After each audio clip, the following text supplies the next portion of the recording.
Bonjour camarades et bienvenue dans cette nouvelle vidéo. Aujourd'hui, je suis accompagné de l'autre encyclope. Salutations camarades, on a un peu foiré notre intro lors du tournage, donc on vous la refait un peu sur le tard. Donc aujourd'hui, si je suis accompagné de l'autre encyclope, c'est pour une raison un peu particulière, c'est parce qu'on va faire un top 10 de nos livres préférés. Petite précision, on ne prend qu'un seul livre d'un auteur et on ne se limite pas à un genre particulier. La vidéo était assez longue, on a donc décidé de la couper en deux parties. J'espère que vous allez aimer cette première partie.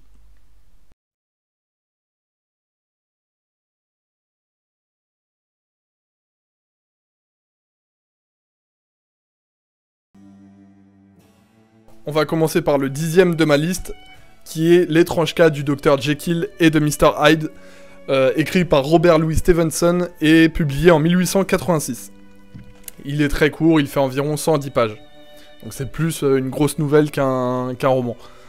Donc très brièvement, ça raconte l'histoire d'un notaire, Gabriel John Utterson, qui enquête sur le lien étrange entre Edward Hyde et le docteur Henry Jekyll, qui est un philanthrope obsédé par sa double personnalité. Alors pourquoi j'ai aimé? Tout d'abord pour les thèmes qui sont abordés, les troubles du comportement, la dualité bien-mal, bien évidemment la bipolarité. Ce que j'ai beaucoup aimé aussi, c'est que c'est un vrai récit d'épouvante.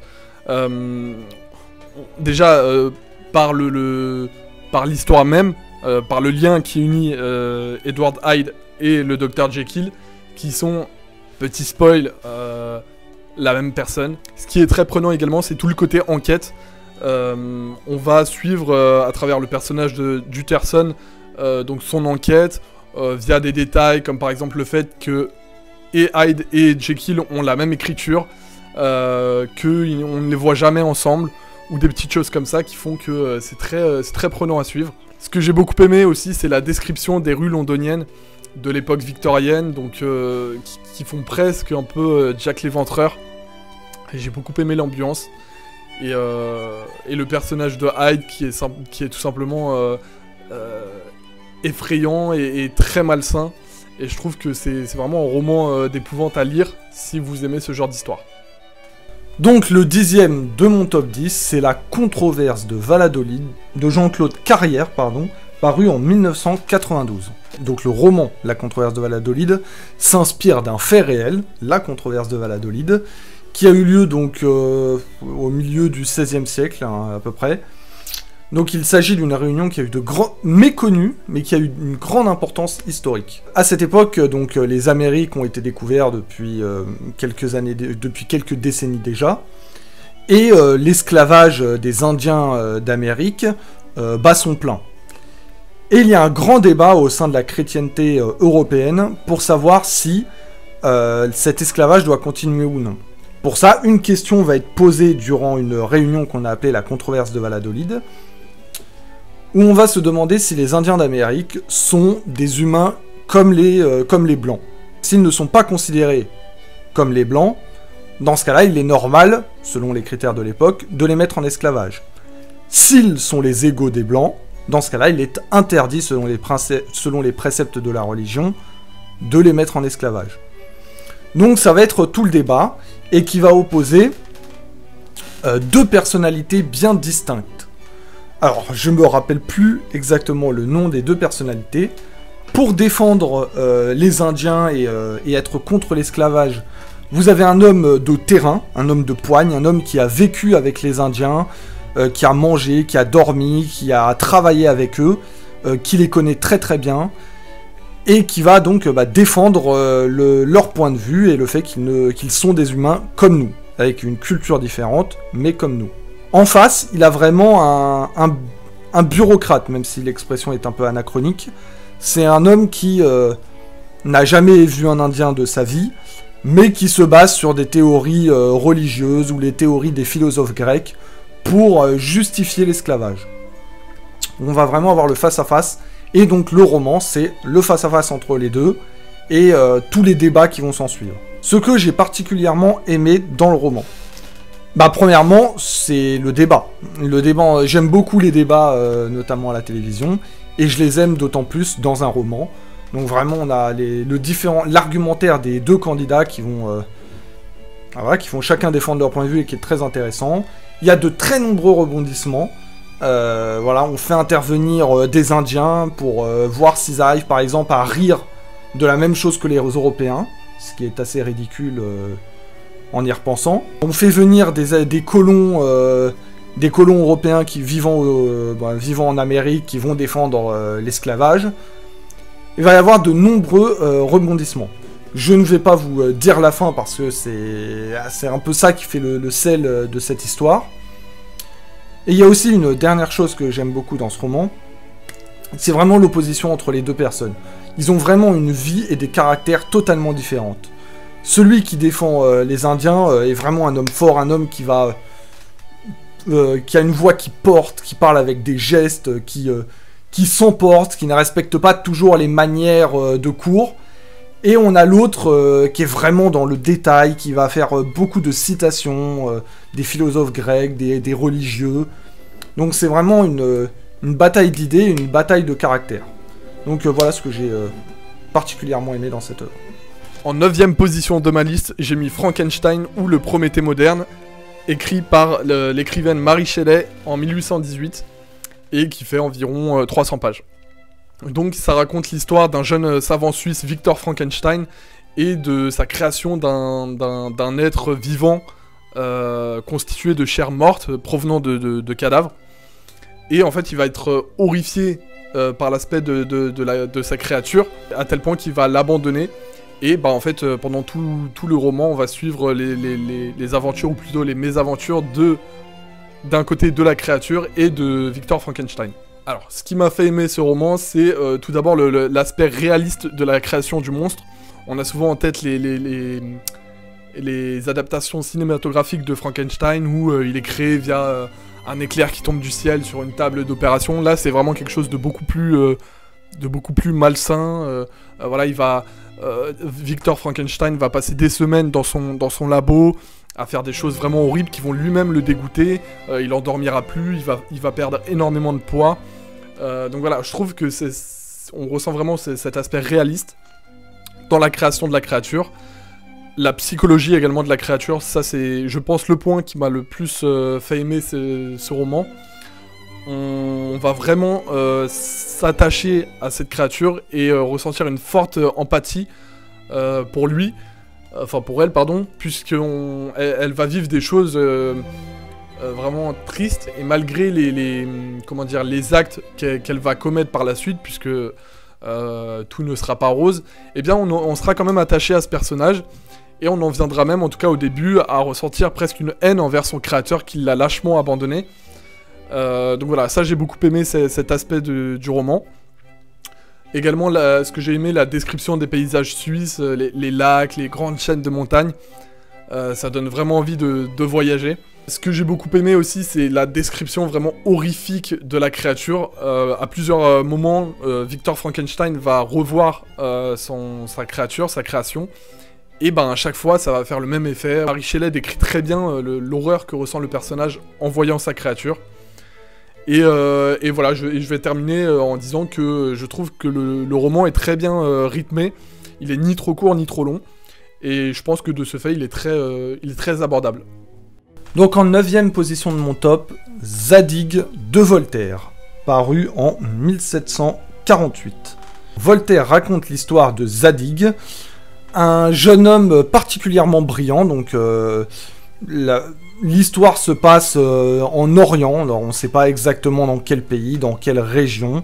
Ça se passe dans un Orient un peu fantasmé de l'époque, par les Européens. Zadig est un jeune homme brillant, à qui tout réussit, qui a une femme superbe et aimante, qui a un bel avenir devant lui, et qui a un défaut, c'est qu'il est naïf, c'est qu'il est idéaliste, et peut-être à l'excès, un peu comme Candide, c'est un thème assez récurrent chez Voltaire, avec notamment Candide. Et donc Zadig, il est vraiment naïf, et au fur et à mesure des histoires, il va lui arriver des petits soucis. Il va être trahi par sa femme, par ses amis, par ses débiteurs, par ses maîtres. Il va être trahi. À chaque fois, il va refaire confiance aux gens. il va encore se faire trahir. La petite différence peut-être avec Candide, c'est que le personnage de Zadig change quand même d'avis au fur et à mesure de l'histoire. Ça reste toujours un homme bon, mais ça reste un homme moins naïf. C'est-à-dire qu'au début, du roman, il va se faire trahir. Il se fait trahir par une personne. La personne revient vers Zadig, et Zadig lui refait confiance. À la fin du roman, ce sera plus le cas. Quand une personne va trahir Zadig, Zadig ne lui accordera plus la confiance ensuite. Donc voilà, c'est les histoires un peu de Zadig, avec des morales, voilà, sur le fait qu'il faut être bon, mais pas non plus idéaliste à l'excès. Voilà pourquoi j'ai aimé ce livre. En 8ème position de ma liste, j'ai mis l'Odyssée du poète grec Homère, et qui a été vraisemblablement écrit aux alentours du 8e siècle avant Jésus-Christ. L'Odyssée, qu'est-ce que ça raconte? Eh bien, avant l'Odyssée, il y a eu la guerre de Troie, qui est notamment racontée dans l'Iliade, qui est un autre récit de Homère. Et l'Odyssée, en fait, ça raconte l'histoire du héros grec Ulysse, qui a participé à la guerre de Troie, et qui va rentrer chez lui, et qui va connaître beaucoup de péripéties, qui va mettre 10 ans après la guerre à rentrer chez lui sur son île d'Ithaque, retrouver son fils Télémaque et son épouse Pénélope. Pourquoi j'ai aimé l'Odyssée? J'ai lu l'Iliade également, et dans l'Iliade et dans l'Odyssée, j'ai beaucoup aimé les préfaces qui permettent de contextualiser effectivement. Donc ça, c'est très intéressant. Et pourquoi j'ai aimé? Parce qu'on vit à la source vraiment les aventures d'Ulysse qu'on connaît tous. Je pense qu'on a vu via des livres pour enfants, des séries animées, des bandes dessinées. Et je trouve que là, c'est encore plus fort, parce que moi, j'aime beaucoup le style d'Homère, même si je m'attendais au départ à un style un peu plus... peut-être un peu plus... moins moderne. Mais au final, ça a pas si mal vieilli que ça. En tout cas, sur le style. Ce que j'ai beaucoup aimé aussi, c'est que, bien évidemment, on retrouve tout le folklore de la mythologie grecque, donc que ce soit les créatures, comme les sirènes, le cyclope, Caribe et Scylla, et puis les dieux, Athéna, Zeus, etc. Et vraiment, dans l'Odyssée, on va s'attacher au personnage d'Ulysse, on va avoir une très forte empathie, parce que il va perdre, petit spoil, de plus de 2000 ans, il va perdre son équipage, il va mettre très longtemps à rentrer chez lui, je l'ai dit. Et donc voilà, on va vraiment avoir une forte empathie pour le personnage principal, Ulysse. Et ce que j'ai aimé aussi, c'est que l'Odyssée est un peu coupée en deux parties. D'abord, on va suivre l'histoire de Télémaque, qui est sur son île et qui va avoir quelques problèmes vis-à-vis des prétendants qui convoitent un peu sa mère. Et l'histoire d'Ulysse d'une autre part. Donc ça, j'ai beaucoup aimé également. Et juste, petite comparaison par rapport à l'Iliade, moi j'ai lu les deux et j'ai trouvé que l'Odyssée était un peu moins répétitif, un peu plus agréable à lire, en tout cas au niveau de la forme. En 8ème position, j'ai un essai, L'art d'avoir toujours raison, d'Arthur Schopenhauer, écrit en 1864. Arthur Schopenhauer a listé une liste de stratagèmes, donc 38 stratagèmes, pour avoir toujours raison dans une discussion ou dans un débat. Donc il s'agit de stratagèmes pour avoir raison sur la forme et pas forcément sur le fond. Schopenhauer ne dit pas d'ailleurs que c'est bien. Il présente les différentes tactiques pour contrecarrer son adversaire. Ce que j'ai bien aimé donc, dans ce livre, donc, déjà ce sont les stratagèmes en eux-mêmes. Donc vraiment on a toute la liste des différentes tactiques et... quand on regarde beaucoup de débats comme moi, ou de discussions, ou même qu'on a beaucoup de débats dans la vie, on se retrouve un peu dans ces stratagèmes. On dit « Ah oui, c'est ça en fait », et on regarde les débats politiques avec un œil différent. On dit « Ah là, ça me fait penser au stratagème 23 ou 22 ». Ça y ressemble un peu, et on voit un peu les implications, les objectifs derrière tout ça. L'édition, moi, que j'ai pris, elle est faite par Guillaume Prigent. Elle est un peu particulière. Dans la première édition, l'édition originale, Arthur Schopenhauer montre des exemples pour certains stratagèmes. Ce sont des exemples de son époque, donc plutôt vers la fin du 19e siècle. Donc c'est très intéressant de voir les exemples de cette époque. Et dans cette édition, vous avez Guillaume Prigent à rajouter des exemples de notre époque, des débats politiques des années 2000. Le livre est construit de cette façon. Vous avez le stratagème avec l'explication du stratagème, son intérêt dans un débat, la mise en pratique avec des exemples souvent de l'époque de Schopenhauer, puis ensuite des exemples récents, et ensuite Schopenhauer montre comment s'en défendre, comment essayer de contrecarrer cet argument. Donc ça c'est vraiment intéressant, c'est très ludique à lire. Ce que j'aime aussi beaucoup, c'est le lien entre différents stratagèmes. C'est-à-dire qu'on voit qu'il y a des stratagèmes assez communs, mais avec des petites nuances. Et donc Schopenhauer vous explique comment les... même s'ils semblent se ressembler, comment utiliser le mieux tel ou tel argument. Je vais vous donner aussi 2 exemples d'arguments, de stratagèmes. Le premier stratagème que je vais vous montrer, c'est celui assez classique de faire énerver son adversaire, voilà, de le mettre en colère. Donc vous avez par exemple le débat de la présidentielle de 2007 entre Nicolas Sarkozy et Ségolène Royal, où Ségolène Royal s'énerve sur le sujet, il me semble, des handicapés mentaux dans les hôpitaux, il me semble, c'était quelque chose comme ça. Et Nicolas Sarkozy arrive à l'énerver, Ségolène Royal s'énerve, et Sarkozy voilà, le lui reproche en lui disant que ce n'est pas un comportement digne d'un présidentiable. En sachant que le même Sarkozy, 2 ou 3 mois plus tard, insultera un pêcheur ou un paysan de pauvre con. Bon. Le deuxième stratagème consiste à poser une série de questions à votre adversaire, où il ne pourra répondre que par l'affirmative ou que par la négative, sans bien sûr lui préciser exactement le but de toutes ces questions, le but caché de ces questions. Une fois qu'il aura répondu à toutes ces questions par l'affirmative, par exemple, vous lui donnez votre conclusion, votre point de vue, et normalement, si vous avez bien fait votre travail, il ne pourra que l'accepter, ou en tout cas, il aura beaucoup de mal à le contredire. Prenons par exemple la limitation de vitesse. Vous pouvez poser à une personne qui est contre la limitation de vitesse sur les autoroutes, de lui dire, mais imaginons que l'on baisse la vitesse à 50 km/h. Est-ce que vous pensez qu'il y aura plus de morts qu'à une vitesse limitée à 100 km/h? Il est évident que non, il y aura moins de morts à 50 km/h qu'à 100 km/h. Vous lui demandez ensuite s'il y aura moins de morts à 30, à 20, à 40, peu importe, il sera toujours obligé de répondre non. Il y aura moins de... Plus tu baisses la vitesse, moins il y a de morts. Et ensuite, vous lui demandez, est-ce que vous pensez qu'il est normal que l'État défende ses citoyens? La réponse est oui, évidemment. Est-ce qu'il est normal que l'État diminue le nombre de morts, notamment sur les autoroutes? La réponse est oui. Et donc, à la fin, vous n'aurez qu'à poser la question, donc il est normal de baisser la vitesse sur les autoroutes. Et normalement, votre adversaire ne pourra répondre que oui. C'est un peu le... Ou alors, il pourra répondre non, bien sûr, mais il sera très embêté. Donc voilà, c'est pour toutes ces raisons que j'ai aimé ce livre. On a vraiment tous les exemples et on peut les appliquer à quasiment tous les débats. En numéro 7, j'ai mis L'étranger d'Albert Camus, publié en 1942 et qui fait environ 180 pages. L'étranger d'Albert Camus, il met en scène le personnage de Meursault, vivant à Alger, en Algérie française. Et le livre est divisé en 2 parties. Tout d'abord, on va avoir la vie de Meursault. Une vie, somme toute, très banale. Hein. Il va se rendre à l'enterrement de sa mère, il va entamer une relation avec une jeune dactylo qui s'appelle Marie. Il va s'acoquiner avec son voisin Raymond, qui est un proxénète notoire. Il va leur arriver 2-3 bricoles. Jusqu'au moment où Meursault va commettre un acte que vous découvrirez en lisant le livre. Je vais pas vous spoiler, mais voilà. Et toute la deuxième partie, du coup, ça va être Meursault qui va devoir se défendre, qui va être interrogé et arrêté pour cet acte, et qui va devoir tout simplement répondre de cet acte. Alors pourquoi j'ai aimé L'étranger d'Albert Camus?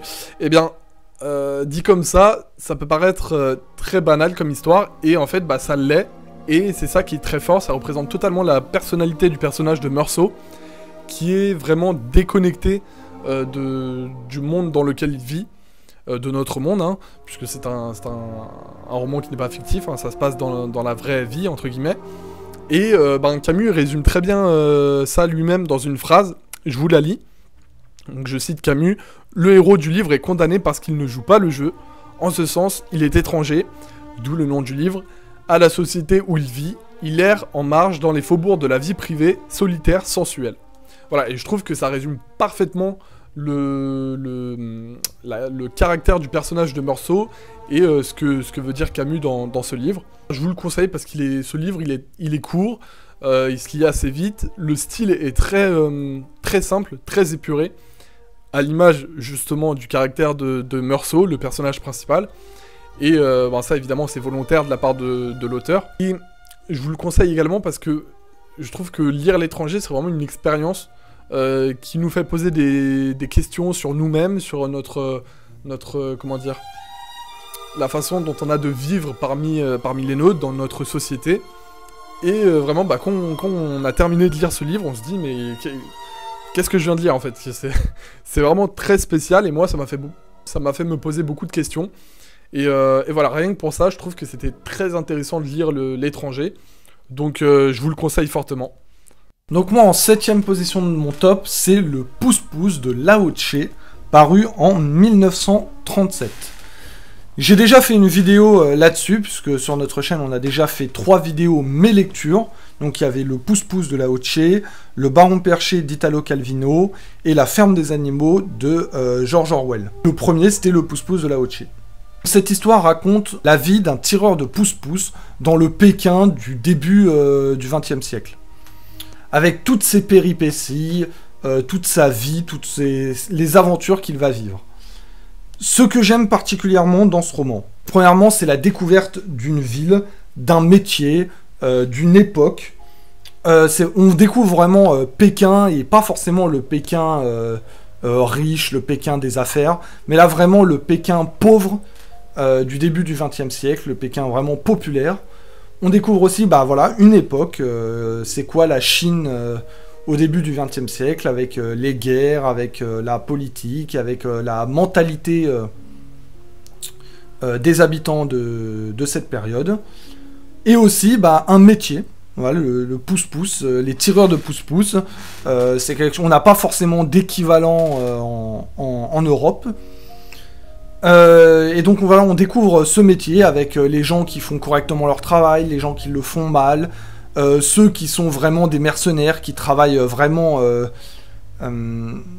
pour l'argent, pour les plus riches et qui sont pas forcément aimables, ceux qui pensent qu'en étant polis, gentils, on fera plus d'argent, qui sont prêts à rendre tous les services, ceux qui sont les petits nouveaux, qui connaissent pas forcément, les anciens qui ont tous les tuyaux, qui connaissent tous les raccourcis. Donc tout ça, c'est très intéressant. L'autre aspect que j'aime bien dans ce livre, c'est évidemment toutes les aventures que va vivre le héros. Tous les hauts, tous les bas, voilà, il va être assez haut quand il va pouvoir acheter son propre pouce-pouce. C'est un peu son objectif au départ du roman, d'être propriétaire de son propre pouce-pouce, au lieu de le louer. Donc du moment où il va l'être, du moment où il va le perdre, où il va pouvoir à nouveau être propriétaire, où il ne le sera plus. On va vraiment avoir tous ses hauts, tous ses bas, il va être emprisonné. Il va lui arriver beaucoup de choses, de bien et de mal aussi. Et enfin, ce que j'ai vraiment beaucoup aimé dans ce livre, et souvent ce que j'aime bien dans les livres, c'est la différence entre le caractère du personnage au début du roman et à la fin. Je vais spoiler un petit peu, mais au début du roman, le personnage... C'est un zadig, c'est un candide, il est vraiment idéaliste. Il veut être propriétaire d'un pouce-pouce, et pour cela, son objectif, c'est « je vais travailler du mieux possible, et on me récompensera. Être gentil, être serviable, ça me servira, et c'est avec ça que je vais arriver à mes objectifs. » Et bien évidemment, il va rapidement se rendre compte que ça ne fonctionne pas totalement comme ça. Et on va le voir évoluer tout au fil du roman, où il va être un peu moins altruiste, un peu moins serviable, voire pas du tout. Donc voilà, c'est tout ça que j'ai aimé dans ce roman. En 6ème position, j'ai mis Belle Amie de Guy de Maupassant, qui a été publié en 1885 et qui fait dans les 330 pages. Pour le résumé, je vais laisser Sévan en parler, vu qu'il connaît plutôt bien l'œuvre. Donc Belle Amie, c'est l'histoire de Georges Duroy, un ancien militaire qui habite à Paris, qui n'a pas vraiment le sou, il a un petit emploi qui ne lui permet pas forcément de vivre correctement, et qui va faire la rencontre d'un ancien ami à lui, qui est journaliste. Georges Duroy va alors faire son entrée dans ce milieu du journalisme, qui est alors à son apogée, et il va faire son trou jusqu'au sommet. Ce que j'ai aimé, c'est que Belle Amie est très ancré dans son époque. On va vraiment revivre la France et surtout le Paris de la fin du 19e siècle, avec ses parcs le soir en été, ses balades dans les rues de Paris, les Folies Bergères, qui est un lieu important dans l'œuvre. Le plus important évidemment dans Belle Amie, c'est l'ascension du personnage principal, Georges Duroy, qui va partir de rien pour acquérir gloire, richesse, et les femmes bien évidemment qui sont des pièces très importantes dans cette ascension sociale. Belle Amie va un peu va même totalement se servir de ces femmes, de ces maîtresses pour accéder justement au pouvoir. Et justement les personnages dans Belle Amie sont très intéressants à suivre, que ce soit Belle Amie bien sûr, mais aussi Madeleine Forestier, qui est la femme, en tout cas au début de son ami.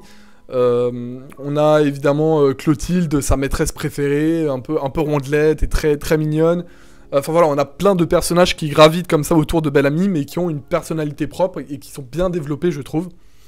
Et ce que j'ai bien aimé aussi, c'est tout le message de Maupassant sur son époque et sur le journalisme de l'époque. Voilà, des journalistes un peu feignants, qui ne font pas beaucoup, mais qui parviennent quand même à se faire respecter dans leur milieu. Et enfin, j'ai bien aimé Belle Amie sur la forme, je trouve que c'est très agréable à lire, et le style de Maupassant est très agréable à lire, tout simplement. En 6ème position, il s'agit du roman de renard, écrit par...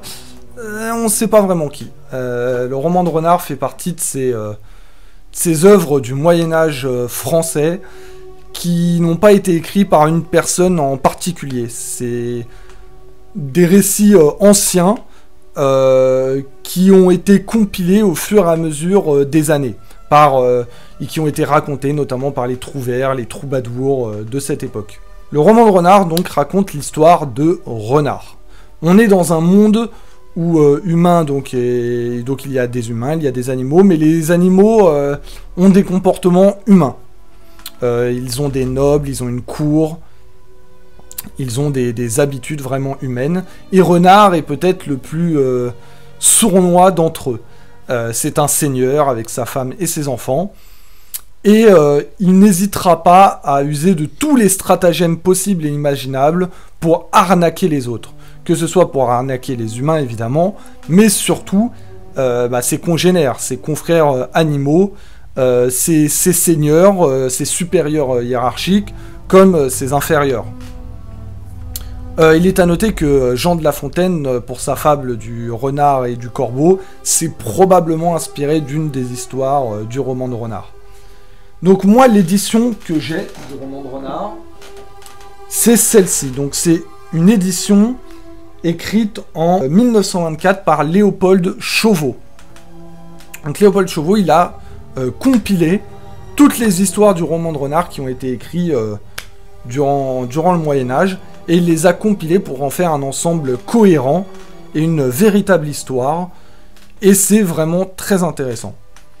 Ce que j'aime particulièrement dans cette œuvre, premièrement, c'est bien sûr le personnage de renard, qui est totalement différent à la maison et à l'extérieur. À la maison, c'est le père aimant, le père modèle, et à l'extérieur, c'est la crapule parfaite. Il peut être vraiment méchant, c'est-à-dire le roman de renard, c'est pas forcément des petites mesquineries gentilles. Les animaux qui sont victimes des tours de renard sont mutilés, sont châtiés par les humains, sont parfois tués. Renard, c'est une vraie enflure dans ce roman. Ce que j'aime aussi, c'est le lien entre les différentes aventures. On a l'impression que, au début en tout cas, qu'elles ne sont pas vraiment liées, c'est juste une suite d'histoires. Et au fur et à mesure, on voit qu'il y a vraiment un rapport entre elles. On retrouve les mêmes personnages régulièrement. Quand on revoit certains personnages, ils font référence aux histoires précédentes. À la fin, Renard va devoir payer pour la plupart de ses méfaits à la cour du roi Lion, qui va vouloir châtier Renard. Donc c'est vraiment très intéressant. Dans cette édition, on a aussi plusieurs fois la même histoire. Imaginons qu'une même histoire a été racontée par 2 personnes différentes, à par exemple 50 années d'écart durant le Moyen-Âge. Elles auront tous deux leurs versions qui vont différer sur certains points. Léopold Chauveau a décidé de mettre dans ces cas-là les 2 versions de l'histoire. Donc là aussi c'est intéressant de pouvoir comparer les 2 versions. Donc voilà, c'est pour cela que j'ai apprécié vraiment le roman de Renard et je vous conseille de le lire.